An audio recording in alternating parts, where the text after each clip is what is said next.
so far? Thank you. Oh, you guys have been the best. So today I'm going to share some work. This work started when I was a postdoc, so that's about not quite 7 years ago, say like 6.5 years ago now. So I'm not presenting just one paper here. This is more like a mini body of research that I've been thinking about for a while now. So this is eco-evodynamics on reefs.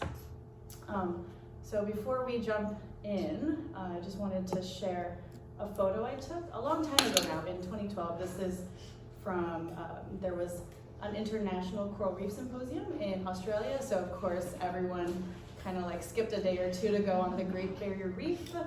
And so a healthy coral reef should look something like this, should be structurally complex, if not as diverse as this particular system, but there should be lots of different kind of coral growth forms that are supporting a diversity of life.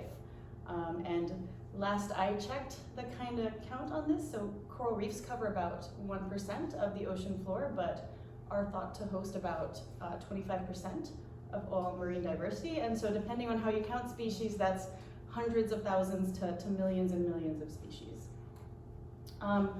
Unfortunately, you know, we talk about this a lot. Corals are being subjected to a lot of stressors, most notably warming. And when waters get too warm, the corals release their photosynthetic symbionts, so these dinoflagellates. And people think that, at least for many species, these zooxanthellae are providing about 95% of the energy. And so when there's anomalously hot waters, these symbionts get expelled and the coral skeleton can then be visible, and corals can recover from this, but unfortunately the heat events have been getting very extreme and also occurring kind of back to back. And so, of course, if that happens, these mass mortality events can then lead to systems that are, you know, not actively secreting much calcium carbonate. And so there could be a really degraded state that is much less structurally complex and can no longer support the same levels of diversity and probably supporting a completely different assembly. So when I was looking for a postdoc, I was hired as one of the postdocs for this project, and this was funded by the Gordon and Betty Moore Foundation, as well as the Nature Conservancy. And so there's a lot of people involved in this work. So you'll notice a lot of people in the conservation realm. And the project was called Modeling Adaptive Potential. And so the goals were quite specific, right? This isn't like, oh, we wonder how coral reefs work, right? This is like, we want to understand coral adaptation, and then we want to understand how to help inform conservation. And namely here, when I say conservation, I mean the implementation of marine protected area networks. So there was very specific goals to this work. Okay, and so I would say we don't know everything about coral adaptive potential, but there are things that we've come to learn over the years. So we know that corals disperse, right? So they have a bipartite life history. So they start off as larvae and they can disperse with the ocean currents. And this can link reefs that are thousands of kilometers away, depending on the currents. We also know that reefs that are connected through larval dispersal can experience different temperatures. And so across a network, depending on the specific connectivity, there can be warmer or cooler reefs in the system that are exchanging larvae. And even on the same general location, so even corals right next to each other that at least look like they're the same species, during a heat event, one can be bleached and the other can be completely fine. So we know that there seems to be a lot of individual variation. So we know that these are kind of like at least these pieces and potentially others that are contributing to adaptive potential. And so just before I jump into the rest of it with the model and everything, how I what I like to think about in terms of reef systems is that I like to understand what's going on in terms of patch dynamics, so understanding competition and of course eco-evolutionary dynamics. But I also like to think about how these patch scale dynamics scale up into network scale dynamics, and also like to think about how the topology of that network feeds back down and constrains those patch dynamics. So I really like thinking about that feedback, and I think that way of thinking is perhaps analogous to a lot of the conversations we've been having. And so I've done a lot of this kind of meta-population work, and today I'll talk about the eco-evolutionary dynamic stuff, but I've also worked a lot on understanding regime shifts, specifically from coral-dominated, what we consider the desirable or healthy state, to macroalgal dominated states, which is often the undesirable state.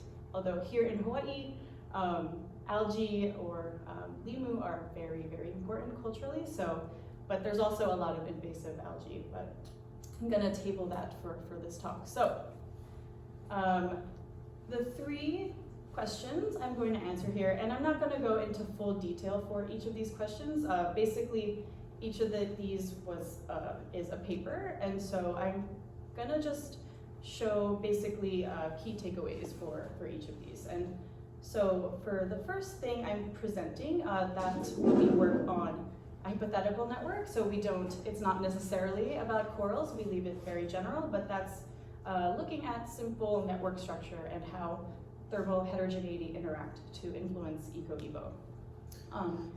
And then the second and third questions are specifically about coral populations. So the first one asks how, I guess you could call it reef scale or individual scale characteristics are linked to persistence in coral populations. And the last, we're still working on getting the final version submitted, but it's basically, all of this leads to finally, okay, well, which reefs should we protect? So this is the model, and I will show you the full equations in a second, but basically there's two differential equations. So there's, on each reef patch, we're tracking the change in abundance, and this is relative abundance, so basically coral cover, so 0 to 1. We track population dynamics, so this is growth and mortality, and when there's more than one species, that's where those competition terms come in also. We also allow for immigration into the patch, and we also have this term here, and this is the genetic load, which I'll get into in a minute. Oh, and I do want to mention Joe's talk yesterday, the modeling framework is pretty identical, except for all this kind of dispersal stuff. And the second equation tracks the mean trait value on each reef. And so here the trait value we're concerned with is the optimal growth temperature. And basically the intuition there is if the local temperature and your optimal growth temperature match, you grow the fastest. And of course, with the immigration into the patch, there's also gene flow from other patches. And so this is what the actual equations look like. So just put them all up there and go through.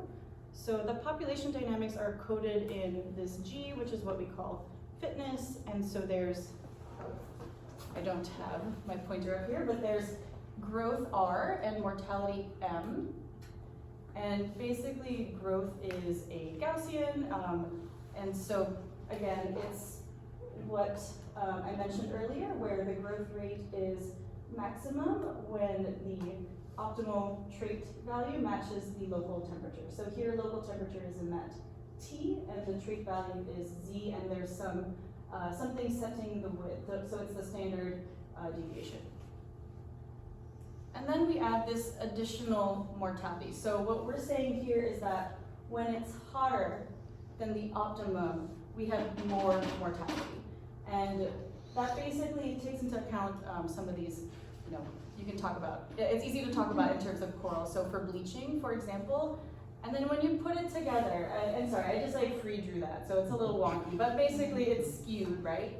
And this kind of skew where it's worse to be hotter is something that's highly conserved in ectotherms in general. Like if you look across the literature and you look at these thermal performance curves, this is what you'll find, that there's more kind of tolerance for the cold versus on the hot end of things. Are we okay so far? Mm-hmm. Okay, yeah, that's just term number one. Now let's go to the immigration term. So basically here we have this Dij encodes a connectivity matrix. And so there's a fecundity beta, and then the fecundity coming into each patch.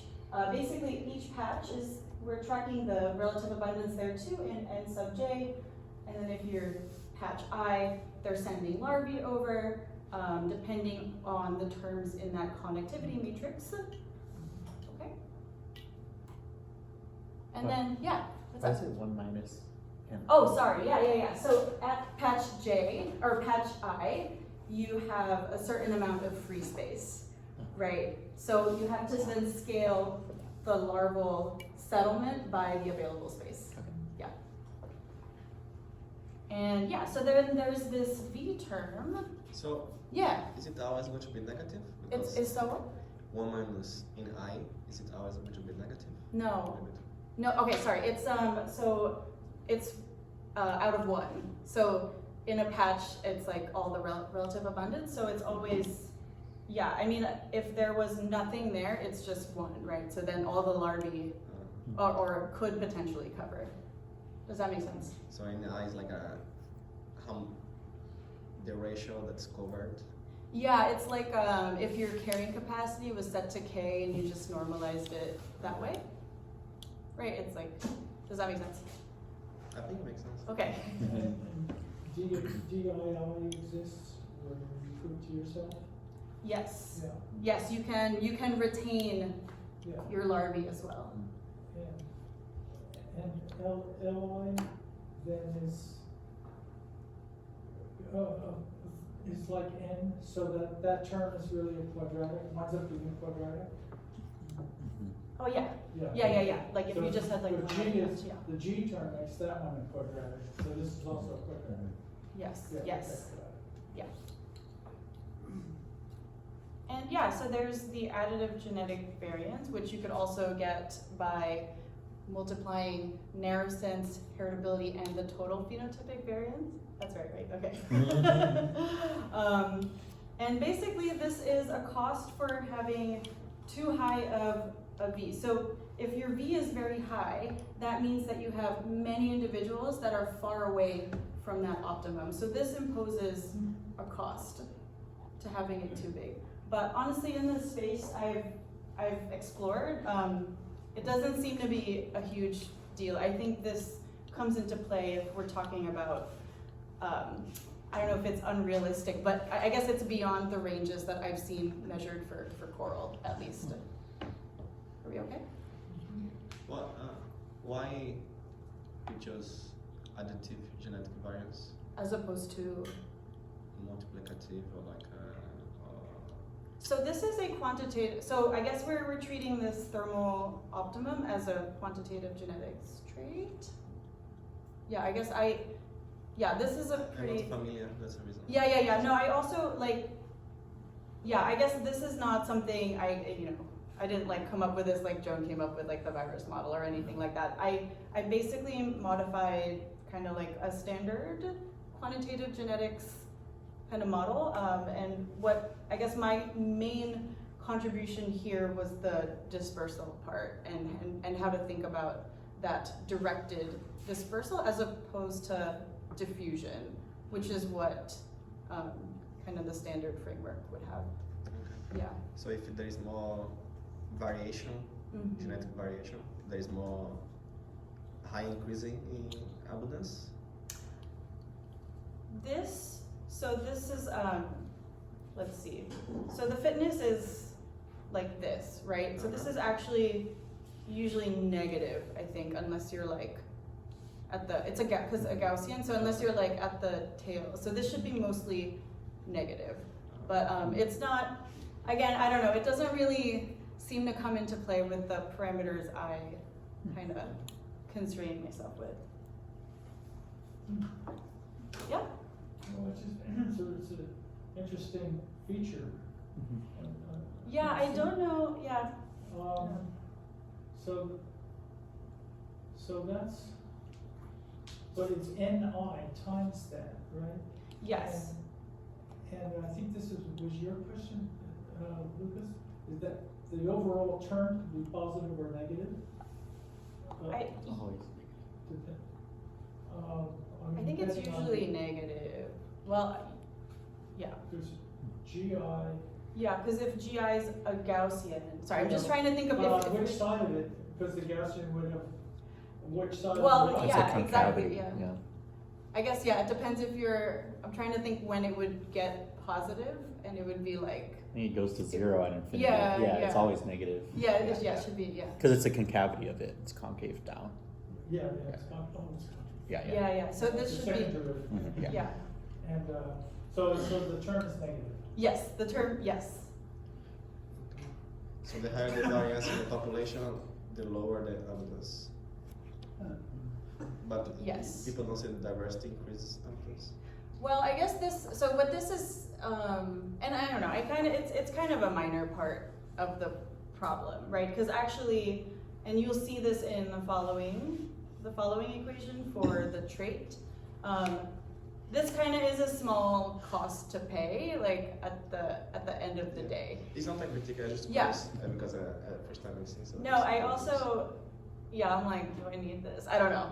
Like, I don't know if we need to keep this. So did other collaborators basically force you to have that term? It What's the was, origin of the term? it was in like the set of papers we were building on, basically. But I mean, it kind of makes sense. I mean, it makes sense, right? Like it's saying that, well, you could just ramp up the V and save everything. Like that's it. That's gonna solve all your problems. But if you do have a lot of individuals that are far away, there should be suboptimal. yeah, there should be a decrease in abundance. Yeah, I think also a lot of like Lisa was saying, like a lot of this like quantitative genetic theory assumes that it's not only additive genetic variants, but it's a lot of loci with very small Yes. effect sizes that kind of add to it. So if you just have like a bunch of variants, it under those conditions it makes it like really good. So if you don't add in the genetic load, then your variance is just always like an awesome thing, even though you could have a lot of variants and then you're just like really, towards this like really bad, like suboptimal.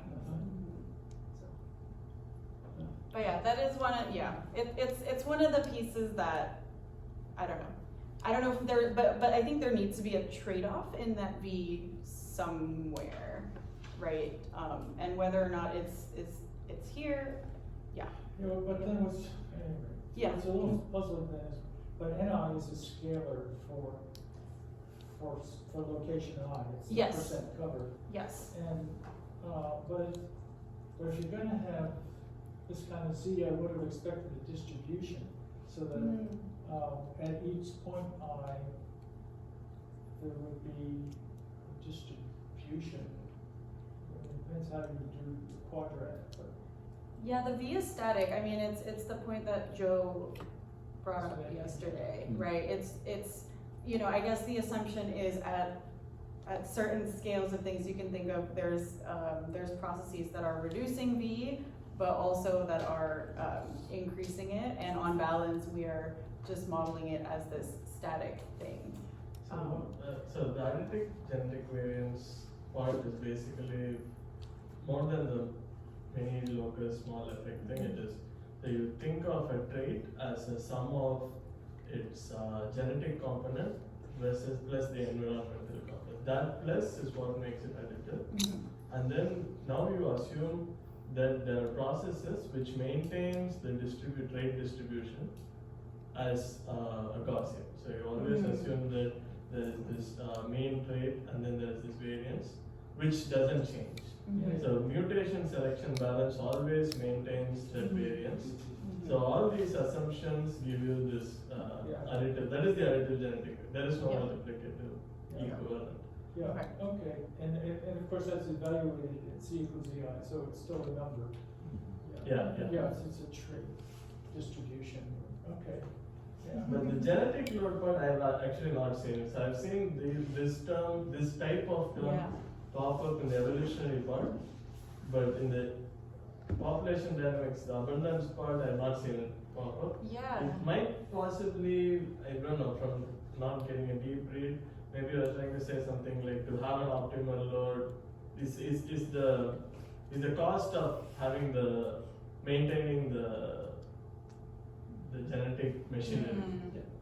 Yeah, can be. So it's from Kirkpatrick and Barton, and the paper was Evolution of a Species Range. So now I'm like thinking deeply, I'm like, oh, maybe they needed it. Like maybe it was like not, I don't know, maybe it was something very convenient for that particular question, and then it got like propagated a little bit. But I don't know, I looked at that paper, I thought it made sense to me. At the time, past Lisa 7 years ago, like this looks good. But yeah, totally not attached to this framework. I mean, I'm still using, I guess, versions of it, but I mean, I tell my student postdoc or whatever, they can swap in whatever they want.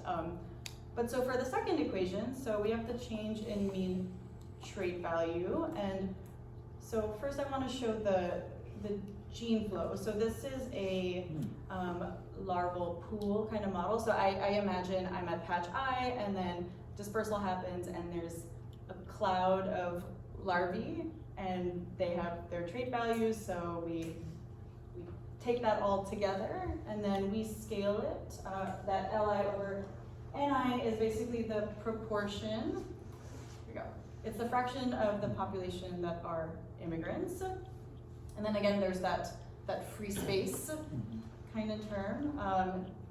And then this is the selection part, right? So like this is the force that is shifting the mean trait value such that it is moving towards that optimum.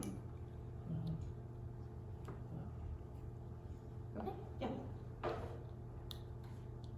And yeah, sorry. The open question. Yeah. In general, mutation selection balance, does that mean that distribution only goes in one direction? Or is it free No, the to? It can go in, sorry, go ahead. Sorry.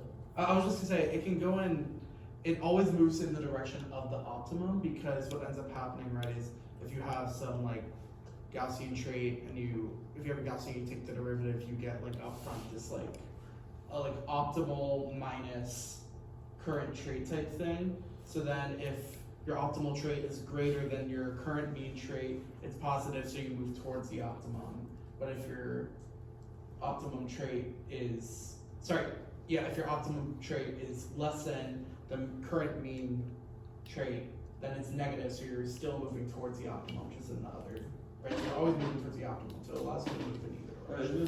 Isn't it with respect to the expectation is different than the optimal, right? Yes. Okay, so. Yeah, that's exactly right, yeah. And Joe mentioned yesterday too that one issue with this framework potentially is that you can still have selection even when your population is really low. So just for to fix that in our simulations, and also this helps with numerical stability, we basically shut off the selection when the population gets below a certain threshold.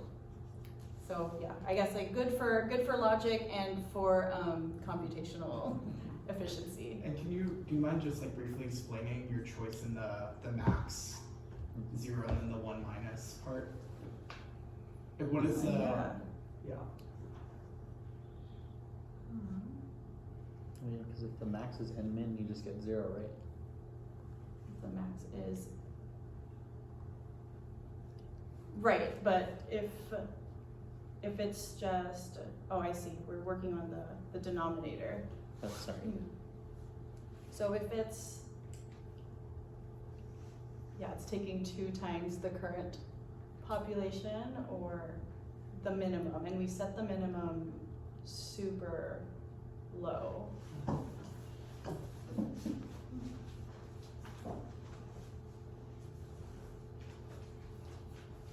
I guess if it's very, okay, well, so usually it's very high, So we don't, well, usually it's like way higher than the minimum, so we don't Mhm. worry about it. Mhm. So it just, I mean, Mhm. I think this is just like I don't know, I guess like I would have even just coded it as like a if else almost. Yeah. This is kind of like Mhm. pretty Make much it that. look like This is super pretty nice, much, yeah. yeah, this is pretty much that, yeah. Yeah. So I don't think it's a big deal. I think as Okay. long as it shuts off, Yeah. right? What's the interpretation when yi equals to zi? Like Sorry, this, the yi minus No ci? channel flow. yeah. So you have your incoming cloud of larvae, or incoming traits, I guess you can think, and then you have your current trait value. Uh-huh. So then that, if it's a bigger difference, that'll shift you more. Is it kind of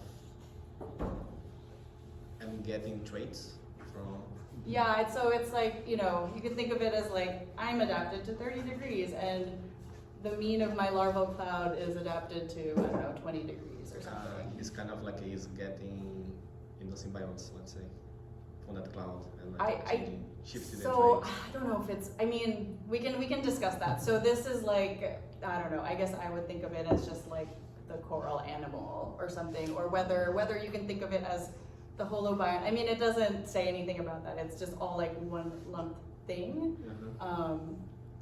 So yeah, so whatever like larvae, I mean, I guess there's usually that larvae may not have a symbionts yet.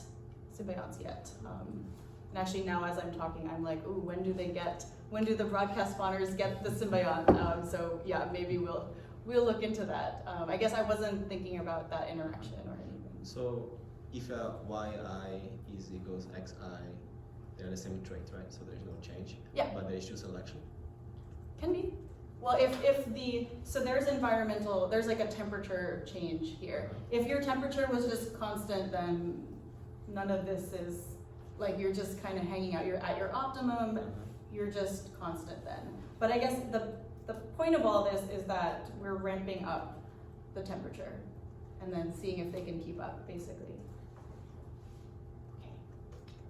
Okay, so the first question, so that was the end of the math, so this should all be just like figures.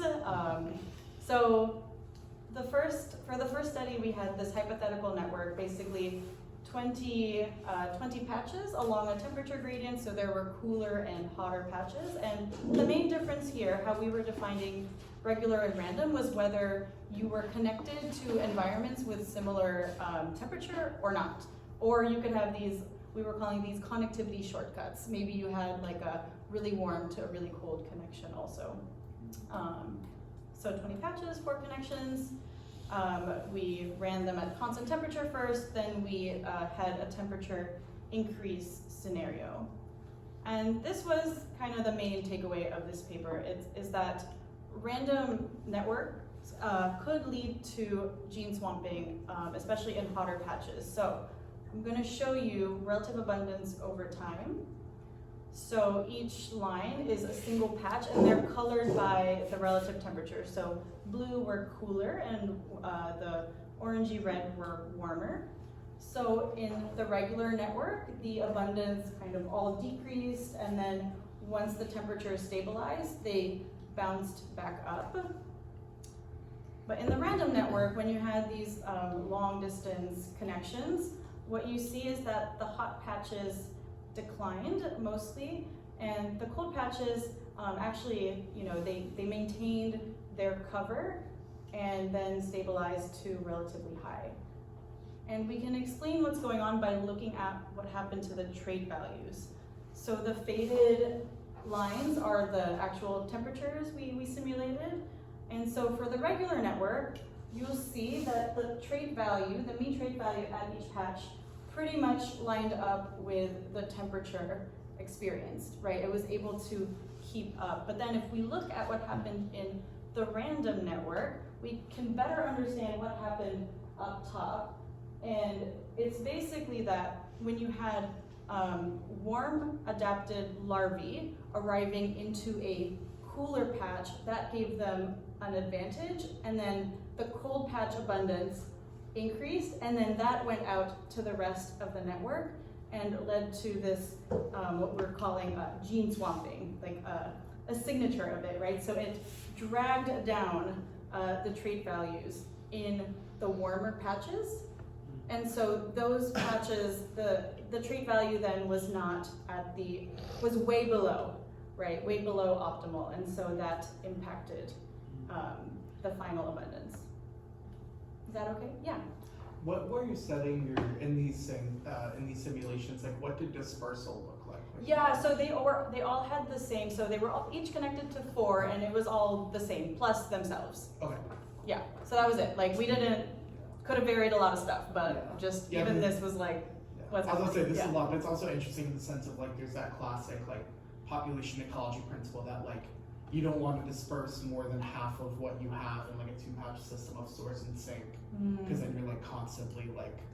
In terms of the like the number of larvae. Yeah, I guess Yeah, it's yeah. more like like the Number of number individuals. of your individuals. So I guess this is relative abundance, so it's kind of different. Mhm. But yeah, it's Yeah, interesting to try to link that.